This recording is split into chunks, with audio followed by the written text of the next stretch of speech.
Hello, I'm Michae LaFosse from the Origami Do studio in Massachusetts. This tutorial is on how to fold this butterfly design, which we've named the Carriage House butterfly in honor and memory of Elaine and Sidney Koretsky, co-founders of Carriage House Paper in Brookline, Massachusetts and in Brooklyn, New York.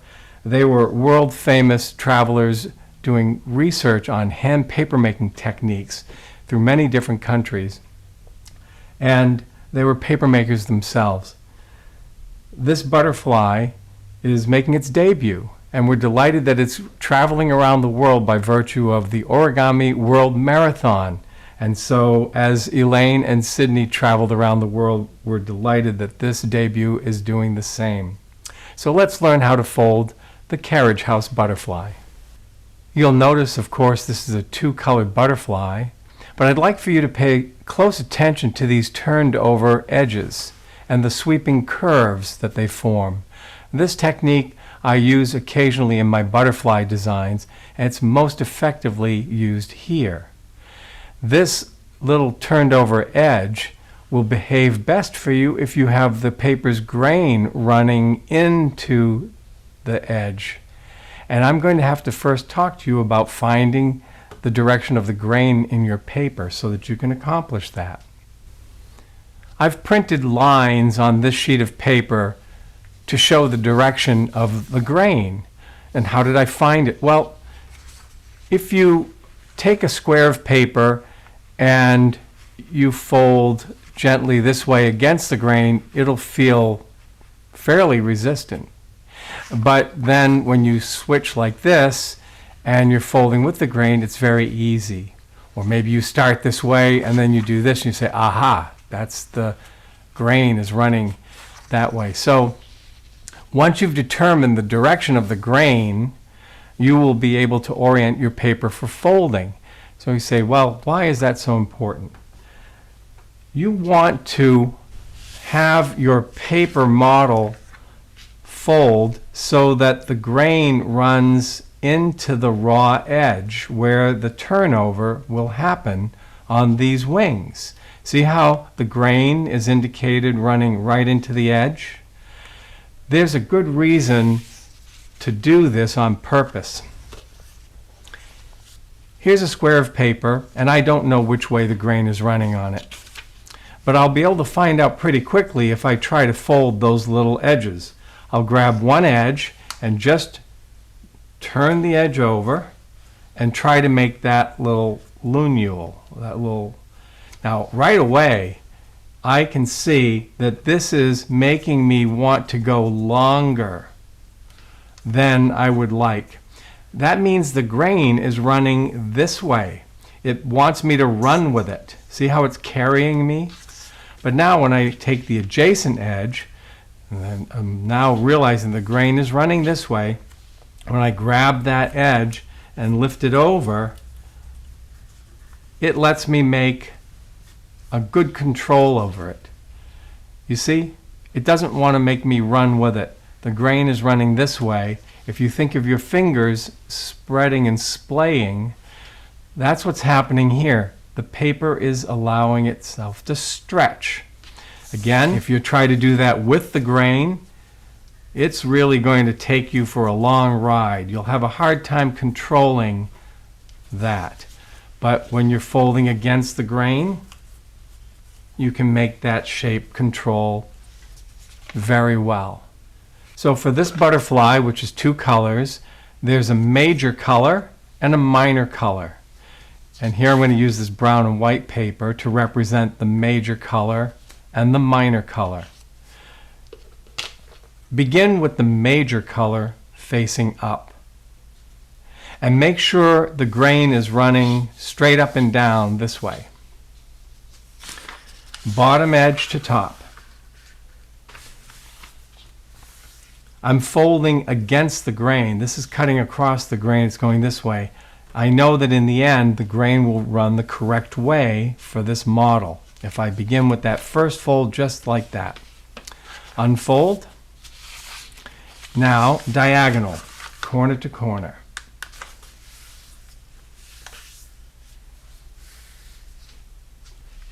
and unfold, and diagonal the other way.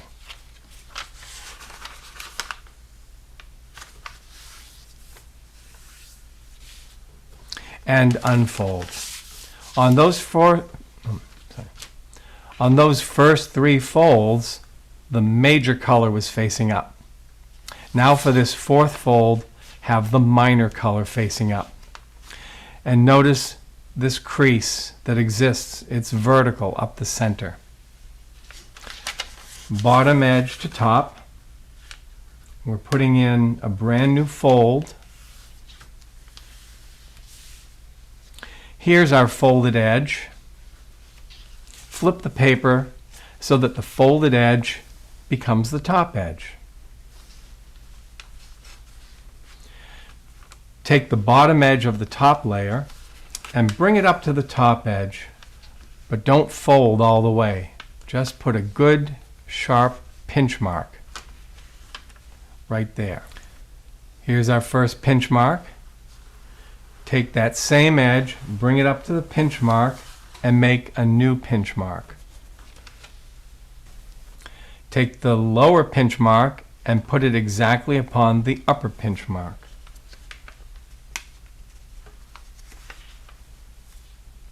Like that. And now we fold all the way across.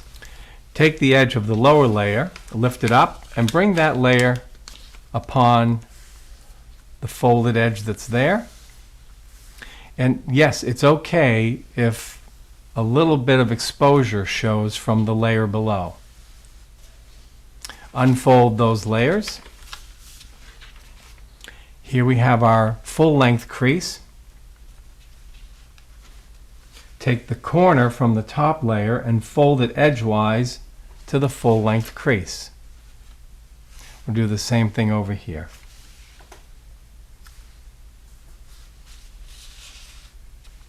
Use the full-length crease to fold this flap up and over. And here's a trapezoid. Lift this layer up, rotate, and flip the paper over. You'll see the trapezoid vertical and on the left. Fold your paper in half, bottom edge to top. Notice this hinge crease. It defines the meeting of these two rectangles, this larger one and this smaller one. Take the smaller one and fold it over onto the larger. And we'll squash fold. So lift up,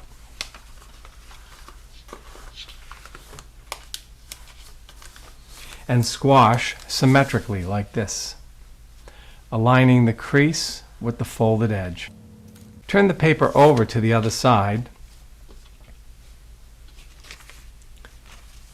Here is our hinge crease, and we want to make sure it's working very well. So take a moment to turn that flap over and then lift and squash. But now watch. Squash only to make this triangle flat. That crease is already there. Bring this edge down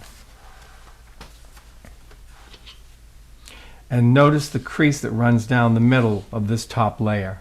Right where that ends is our limit for our next step, the swivel squash. We swivel to that limit, right up to the pivot and then out.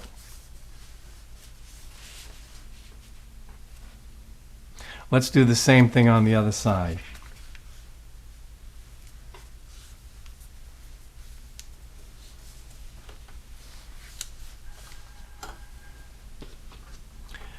Notice this split and the square corner below. Fold so that the square corner touches the top of the split and crease firmly. Here we've made a triangle flap, and there's another smaller one behind it. Set those two perpendicular to the rest of the paper. And then put the triangles against the table. You'll notice that there are pockets on the right and the left. We're going to squash fold these one at a time. Open the pocket all the way to the end of its cone point right here. And squash so that the folded edge at the leading edge of the wing goes all the way to the corner at the top from the center. Then flatten it from there. Let's do the other side.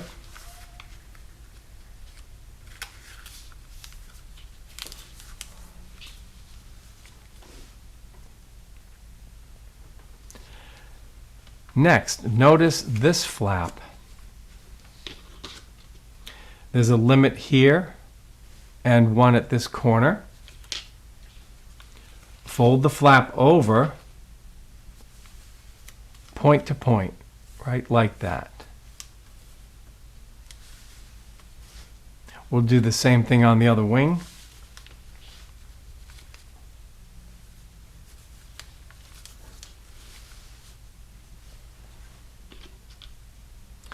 Now notice this square-cornered flap here. Pay attention especially now to this short edge of that flap, and also to this raw edge here. Fold edge to edge.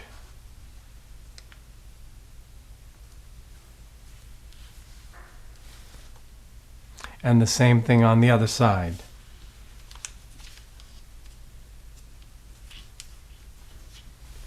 So here they're edge to edge. Now notice behind this flap is this folded edge here. We're going to use that as a guide. Fold this edge back to align your new fold with that folded edge. And then fold the remnant of that flap up and over, aligning folded edge to folded edge here. And there's an overlap. We tuck the overlap under. And that gives a nice little zigzag layering there. We'll do the same thing on the other side.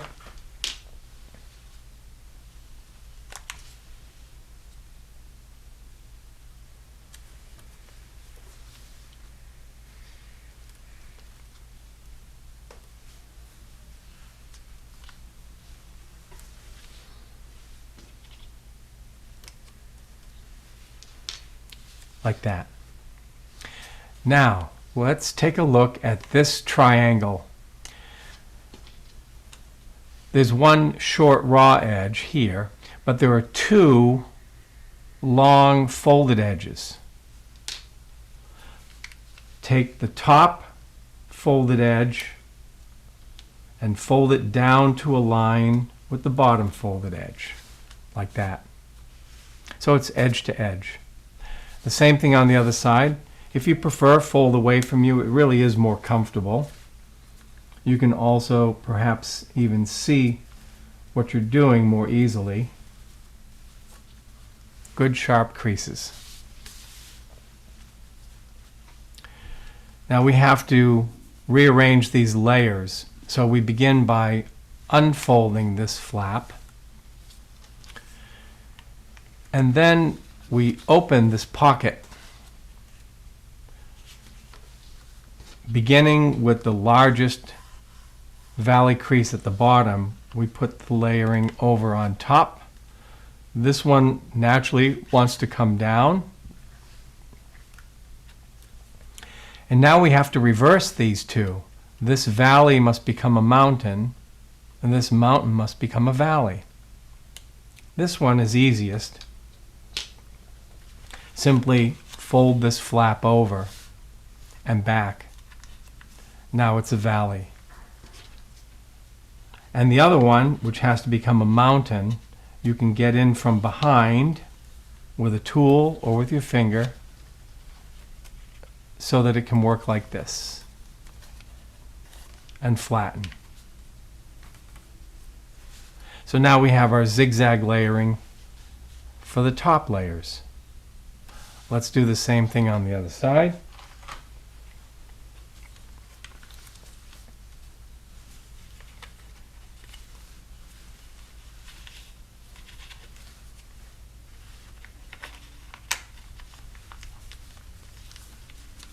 Like that.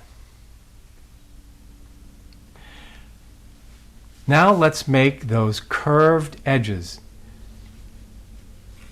I like to start with the longest one first. And so I grab the center of the edge that I'm going to move and I fold it in and then taper it, coaxing it gently toward the corner. And then work it the other way to the other end.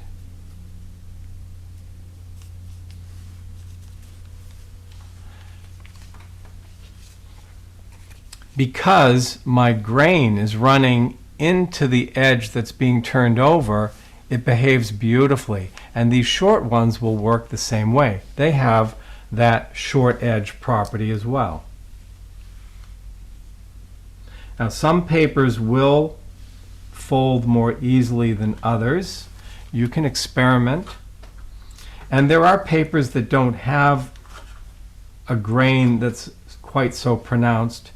Machine-made papers have perhaps the strongest grain running through them, but you'll be able to tell by feeling the paper as you go to work with it. On this design, I generally do not turn this edge over. I like to leave it straight, but I do turn these edges over. And unfortunately, the grain is not running in the best direction for these. So I recommend that you pull the tucked layer out before you work with these, so you'll be able to manage them a little bit better. I have a larger example here, and this will allow me to show you perhaps more easily how I manage these. So I pull this out, and then I will just start it in the middle, and it takes a little extra coaxing. Try not to pull too much paper over. You can pull more over when you're folding with the grain running the ideal way. When not, use less, but the curve is there. Same thing with these. Don't try to put too much paper over if you're running with the grain. Just try and get a curve. And then this one, before retucking it, you may put your curve in.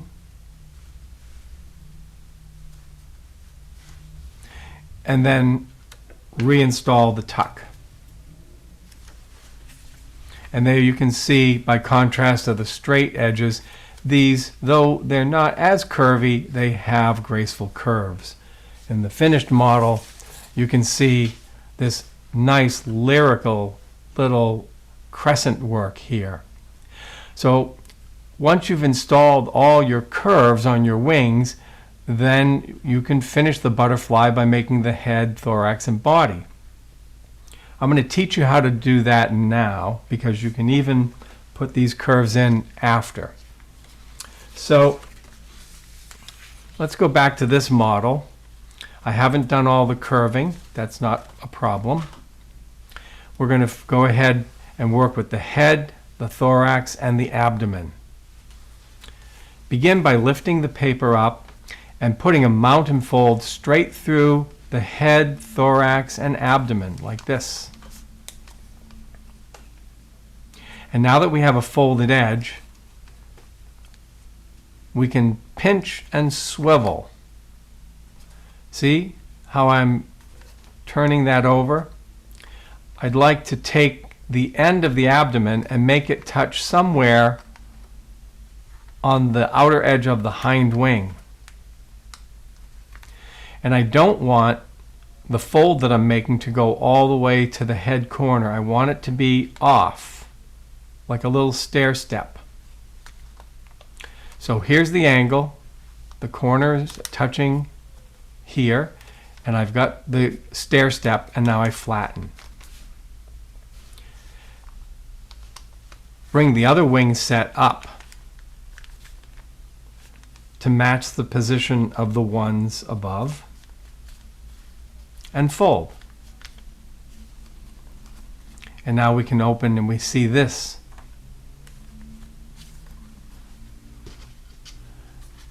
Notice this keel standing up in the middle of the head. We're going to squash fold that. To help that go well, work from the underside, opening it up. You can see a center crease, a mountain edge, and a mountain edge. We want to put a valley fold in this wall and a valley fold in that wall.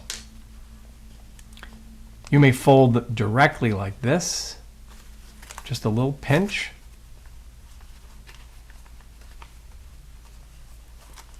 You can use a tool, but I've put those little valleys in the walls. Turn the paper over and hold tightly closed at the thorax. You can see the head's already puffed a little. Now just press flat. Take the flattened head and bend it under, like this. And then bring the wings together and finish flattening those folded edges. There's the butterfly's face. Now we work to finish the abdomen. The butterfly is upside down. This corner here is the tip of the abdomen, and these edges that are connected to that tip will be folded inside the model at an angle, like this, tapering toward the end of the abdomen. Notice I leave a little bit extra. I don't fold all the way to the end. It's easy to do the other side. First fold outside to match, then tuck inside and press firmly. Now we can open the wings. And what I like to do is to take one set of wings at a time and folding to the limit here and at the head. And then the other one.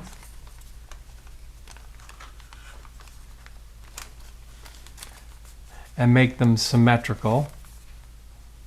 And finally, I like to open this body. It's a bit flat right now, so I like to put my finger from the inside underneath, rounding it out